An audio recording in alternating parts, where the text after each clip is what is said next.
വെറും 2 മിനിറ്റും കൊണ്ട് നമുക്കൊരു Italian style home made paneer എങ്ങനെയാണ് ഉണ്ടാക്കുന്നതെന്ന് നോക്കാം. ഇതിന് ഞാനൊരു 1 ലിറ്റർ മിൽക്കാണ് എടുത്തേക്കുന്നത്.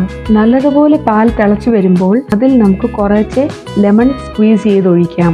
ഇവിടെ ഞാൻ ലെമൺ ആണ് യൂസ് ചെയ്തേക്കുന്നത്. നിങ്ങൾക്ക് വേണേൽ വിനീഗർ വേണേലും യൂസ് ചെയ്യാം. പാലിപ്പോൾ കേർഡിലായി വന്നിട്ടുണ്ട്. നമുക്കിതിൽ കുറച്ച് ഇറ്റാലിയൻ സീസണിങ് ചേർക്കാം. അടുത്തതായി ഒരു മസ്ലിൻ ക്ലോത്തിലേക്ക് നമുക്ക് സ്ട്രെയിൻ ചെയ്യാം. ഇതൊന്ന് പെട്ടെന്ന് തണുത്ത് വരാൻ വേണ്ടി നമുക്ക് കുറച്ച് വെള്ളം കൂടെ ചേർക്കാം. അതിനുശേഷം ഇത് പിഴിഞ്ഞെടുക്കാം. വെള്ളമെല്ലാം പോയതിനു ശേഷം ഇത് നമുക്കൊരു കണ്ടെയ്നറിലേക്ക് മാറ്റാം. കണ്ടെയ്നറിന്റെ ഷേപ്പിൽ നമുക്കതിനെ പ്രസ് ചെയ്ത് വെക്കാം. ഇനിയും നമുക്കിത് കുറച്ചു നേരം ഫ്രീസറിൽ വെക്കാം. അതിനുശേഷം നമുക്കിത് കട്ട് ചെയ്ത് ക്യൂബ്സ് ആക്കി മാറ്റാം. ഇത് നമുക്ക് wraps, rolls, pizza topping, salad, സാൻഡ്വിച്ചിനെല്ലാം യൂസ് ചെയ്യാൻ പറ്റും.